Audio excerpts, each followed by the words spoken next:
So thank you again for joining us this evening. My name is Kirsty Salter and I am one of the prospective student advisors here at Flinders. So essentially it's my job to help you figure out if Flinders is right for you, help you through the decision-making process for university and the application process and everything like that. And I'm very lucky to be joined this evening by Helen McLaren. And Helen is the Teaching Program Director of the Bachelor of Social Work and knows a lot more about the program than I do. So thank you very much for joining us, Helen. That's okay, and we'll be talking about this together today to help you understand a little bit what social work is about, and if you study with us, what it might look like, as well as some of the jobs that might be at the end that might spark your interest. Fantastic, thank you. Before we kick off, I just wanted to let everyone know that there is the chat box feature. So if you do have a question throughout the webinar, please feel free to ask that in the chat box. You can either address that to everyone or just to us privately. We may get back to your question at the end of the webinar, so please do stick around if you do have a question, or we'll address it as we go. Well, may as well get started, Helen. I'll pass over to you. All right, so let's start with what is social work. Sometimes we get students that come into our degree and they're not quite sure what social work is. Many students have had the services of a social work, but because we work in so many different places, it's not quite sure. Social work looks at working with people, but it also looks at advocating and trying to make some changes in the society that people live in. So we work from both ends. We work with people and try and support them to navigate the world and improve their quality of life and improve their well-being. Also, we try and work with industry, develop programs, try and agitate government to change policies, and we even engage in protests and marches to try and have a bit of a voice out there to make the world a better place. What will you study with us? You'll study about a whole range of things. Social work's a very eclectic discipline. We do a little bit of study in psychology, in Aboriginal studies. We do group work and individual counselling. We learn to understand who we are as people and the impact that has on others, which is particularly important for working with other people who might be experiencing adversity, homelessness, domestic violence, and a whole host of things. So the last thing we want is for us to have a negative impact. So we learn about ourselves and the impact we have on others. We learn how to develop programs and we learn how to make policy. In amongst all that, our students also have 2 field practicums. And the field practicums are they're 500 hours each. Wow. That's about 70 work days of practicums in agencies, and the 2 practicums are a little bit different to each other. We find them for you, so you don't have to worry about that. The first one of them is a practicum that will be practice-based, with direct practice with individuals or with groups of people using services, and the other one might be in research and policy making, or doing something quite different to the other ones. You get 2 very diverse experiences where you get to be supported to apply some of your learning from the first 2 years and then do a practicum in year 3 and a second one in year 4. So it's a 4-year degree that we're talking about here.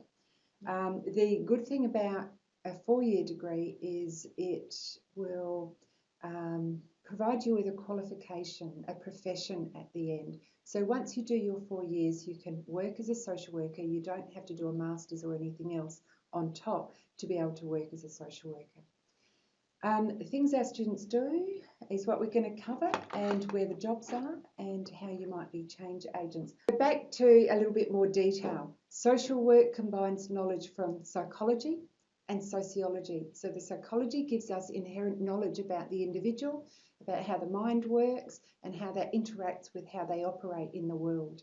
So sociology gives us an understanding of power and the social forces around people that influence what they do.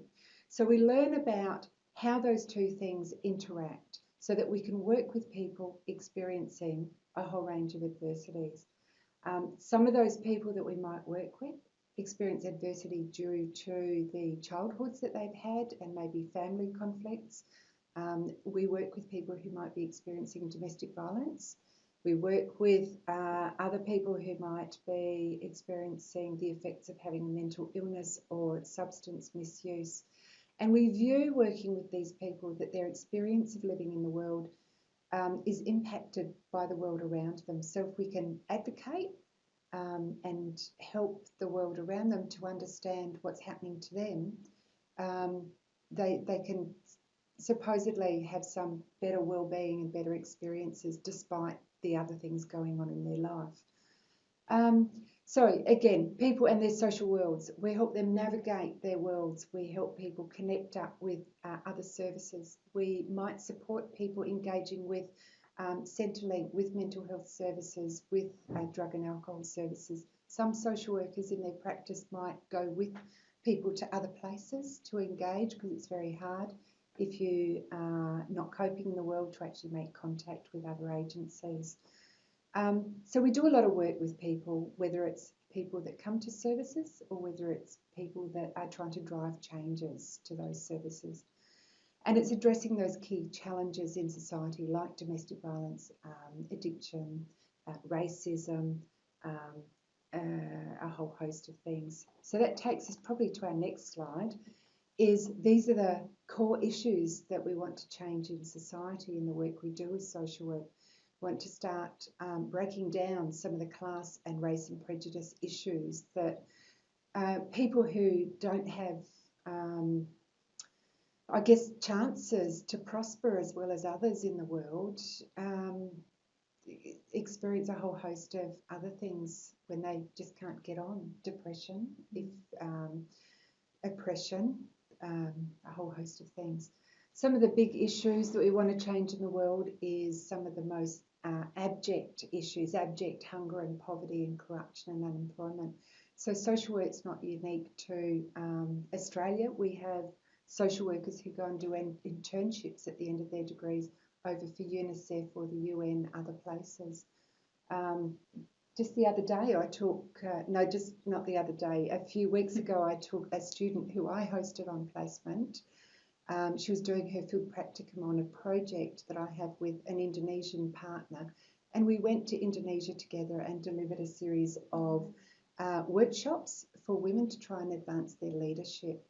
And so there's an extreme opportunity. It was good for her, but occasionally these opportunities pop up, or it might be the work you do afterwards. Social work tries to change a societal disorganisation, inequity, increase opportunities for people and help improve their quality of life through improving life chances. So we have social workers that go into places like the education system and also try and advocate for students who have other disadvantages to be accommodated and join in and have the same opportunities as other children. A big area of growth is in health ageing and life course, particularly with an ageing population in Australia. So we have a lot of students who have family members, and it touches their hearts when older people aren't treated very well. The Royal Commission into Aged Care is going on at the moment. So we have a lot of students coming in who are interested in advocating into better care, better types of housing for older people as they move into their later years. We address social inequity and educational equity as well. Some new emerging things that social workers are doing that are very exciting is joining in on the climate change advocacy and the marches and trying to have politicians hear the voice of the everyday people, that these climate issues are affecting people in their lives. So if we think about working for change for people in society, we also work for change for people in their broader environment. And society is impacted by climate change, access to food, food security, all of those things. So it's an agenda which we have to cover as well. So we're very much, as I said, an eclectic profession. And so if we think about what is social work, if we're physically looking at it to try and conceptualise what social work is about, we might work one-on-one with individuals. So some people move into professions where they do work one-on-one and do counselling or support work with individuals or mentor individuals to be able to access the agencies and the services they need. We don't always work on things that are nitty-gritty and the horrible things in society, sometimes we work with some good opportunities as well. So what I'm trying to say here is that social workers might work with people experiencing domestic violence, but they also work on family strengthening and enjoying the good times. So helping people to see how to actually have some fun and happiness in their life despite things not being perfect. Community engagement is about trying to build relationships in community, relationships of support. If we think about social work from the adverse side of things, it might be community engagement to include people who are often excluded from society. And that might be people who experience mental health or have disability, often have stigma associated with things that are beyond their control. So social workers might work with councils and other community groups to build inclusive programs so these people can join in and be part of their community like everyone else and be respected, and also build the capacity of other members of community to be more inclusive and engaging with them. We do group work. Under Medicare, we have social workers who are mental health providers who can have a Medicare provider number and run group work interventions, run private business, as well as a lot of agencies who provide group work. Typical of that is drug and alcohol, and mental health agencies will run a lot of group programs and bring people together experiencing similar things in their lives, because there's a sense of confirmation that their experiences that they might view differently are actually quite normal and quite common in society. Social workers create support programs, so we do have to do, like any other profession, the hard work of writing grants to government to try and get them to fund innovative programs and to address unmet needs in society. We also do policy analysis and advocacy. And what I see from my students that do study social work, they start out wanting to do the group work, working with families and children and doing individual supports and counselling. But over time during their careers, when they are a little bit older, then they're looking for something else. And it's very easy to move into different types of practice as a social worker, or when you're older by age, to move into policy analysis and desk-based advocacy and some of the research work. So I've done the hands-on work with people in my earlier days. I used to work for child protection at the Adelaide Women and Children's Hospital, where I worked with children who'd experienced physical and sexual abuse. And I worked with these children and the non-offending parent to try and build a stronger family after their adversity.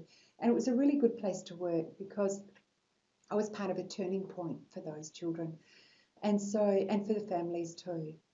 So a lot of our social workers do have placement experiences and find work at the end in child protection. That's a very large area of employment for social workers. Innovation and change and activism. So we try and weave through all our social work learning an element of activism, whether it's working one-on-one or supporting individuals through to families and communities, or even if it's in policy work. It's about building the knowledge so you can actually have a credible voice that's heard by policymakers or others and shift some of the things which are excluding people in society or creating hardship. Sounds like you can have a really diverse career in social work, and you're not just stuck in one role. You can really branch out. And there's so many places that we can go. Yeah. So I think what will you study? I'll skip over this really quickly because I think I've talked on and covered a lot of this. So the Bachelor of Social Work is 4 years. First 2 years is a mixture of social work and behavioural science and sociology learning. And then you move on to a bit more specialist work. So when you study with us, we have what we call academic subjects or topics. We call them here at Flinders. And we have the practicums, the 2 practicums, and we also have skill-based topics. So we actually have some subjects or topics dedicated specifically to developing your skills to be able to engage people in interviewing them, doing assessments, so you can assess people's needs and then advocate or implement supports that are required, or skills around facilitating groups, and skills, some higher order skills, some therapeutic skills go in there too. So we have specific work that you will study at university that will equip you for when you move on after your degree. As I said before, 2 5-hour placements, 2 different work settings. We find the placement for you, so you don't have to worry about that. Occasionally we have students that work while they study in a welfare type placement that are able to stay at their workplace and be paid whilst they also do their placement. Probably about 5 to 10%, so it's not guaranteed. It depends if you have a job and your student, whether you're full or part-time and whether you can do that. So there's a lot of learning opportunities. The great thing about these social work degrees is that once you finish your 4th year, you're workplace ready because you've done the skills, you have the academic knowledge, and you've also got the practice experience. And agencies quite often do allow students to have a caseload of their own and do real work with the clients that they're working with, or with the groups or communities. All right, so next thing, some of the students our students do while they're at Flinders. Some of these might be a little bit blurry. I've just picked out 4 or 5 pictures of our students and what they're up to. Yes, we have to have lectures because you have to gain some knowledge to then apply that knowledge. So we have a bit of a rowdy bunch here. I think they're the rowdy bunch from our group work class. And we have a particularly innovative lecturer here that does group work, and it's really activity-based. She gets her students to do flash mobs and do advocacy and a whole range of things. So this is probably at the end of the week where the students are feeling really relaxed, have got to know each other and comfortable in their own skin, and they're just letting it all out. Here we go. Here's another one. This is the flash mob I was talking about. So this particular one was at our Tonsley campus. Does it look like Tonsley to you? Yes. Yeah, that is definitely Tonsley. So Tonsley is just very close to the Bedford Park campus, just across South Road, and engaging in advocacy and doing a bit of a flash mob there. So some of the things our students do. At Flinders, we've got, some of you might have heard of the New Colombo Plan. So at Flinders, we have a number of projects that come under the New Colombo Plan. What it is the Department of Foreign Affairs, DFAT, Department of Foreign Affairs and Trade, fund student groups to be run or led by lecturers at universities to overseas locations to extend their learning. So we had a number of social work students go to Myanmar this year, and a number of them going to Nepal, and we mixed them together with psychology students and education students. So from 3 different disciplines, all mixing together, going and doing work over in Nepal. This group is Nepal, and so they're doing some empowerment building with students from a service that provides supports to students with disabilities. And so trying to, I think that with blonde hair down the bottom is Phoebe, one of my students, and she's working with these students to do a participatory engagement where they're developing some empowerment methodologies to work then with other students in their schools. This is the student that I was talking about. This is Gisela from Timor-Leste, and she did her field practicum with me on a project that was funded by Department of Foreign Affairs and Trade, specifically by the Australia-Indonesia Institute. So we were looking at women's leadership, and we went over to Indonesia twice to, first time to mobilise or to train students over there to do data collection and to do research. And from that, we worked out what sort of program we might design on women's leadership, and then went back again and delivered it to a group of women. So she had a fantastic opportunity there. So 1 in a million probably. That does sound amazing. Yeah. And so if we move on, we're moving on from those photos. So then we look at where are the jobs. And I found this Australian Jobs 2018 and all the different sectors where Australian jobs are. And just about every one of those sectors I could suggest that social workers work there. can't read this very well. I'm trying to look at the screen while I'm talking to you. So obviously, social workers work in healthcare and social assistance. There are social workers doing intake and exit planning for people in hospitals in healthcare, or others working in healthcare on health prevention programs, healthcare working together with nurses in obesity prevention and things like that.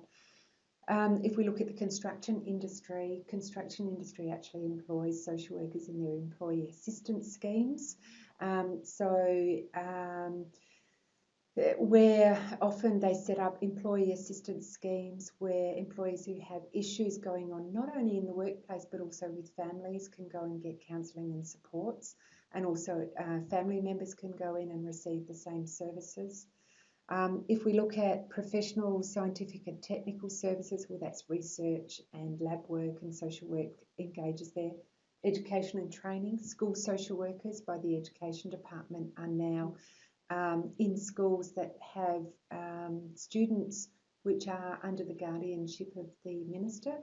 You might know them as foster children. There are some schools that have large percentages of these children, and that's where social workers are located to try and be the interface between education and the children's care. So we can work through, in just about all of these places there are social workers. So it gives an opportunity to work in a lot of different places. So if I look at my own experience, I've been in child protection, in a hospital. I've also worked for a minister in ministerial advisory work for students with disabilities, linked with Education Department. I'm a social work educator. I wasn't prepared to talk about this today, but I've moved around and had a few jobs, and that's the beauty of social work, is there's so many places that we can work.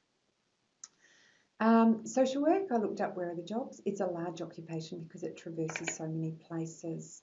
And we work across Australia in many regions. I've also worked with Aboriginal communities in Coober domestic violence support groups, so a lot of different places. And that's what makes it exciting. It's never boring because you can always move on. Industries, most employ social work. And I was looking up the earnings for social workers, and it's really interesting because when students graduate with a social work degree, on average they earn more than other occupations that we thought were pretty good income earners. So I was just telling Nicole before we started, I looked up, and graduate social workers on average earn more than pharmacists, and I didn't even think that would have been the case. But a lot of my students, after a couple of years out there in practice, they get promotion and they get supervisory positions. They're earning as much as I am here at the university.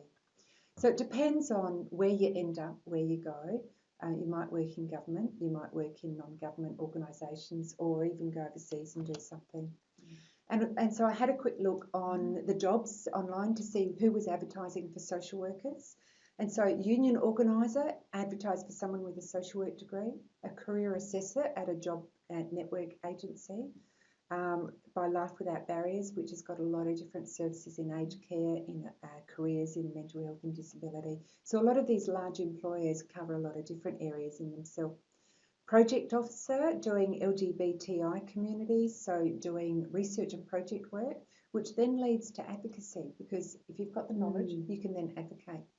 Child wellbeing practitioners at Women's Safety Service. So Women's Safety Service is probably more commonly known as supporting women who've experienced domestic violence, and so they're looking for someone who's looking at the children's wellbeing.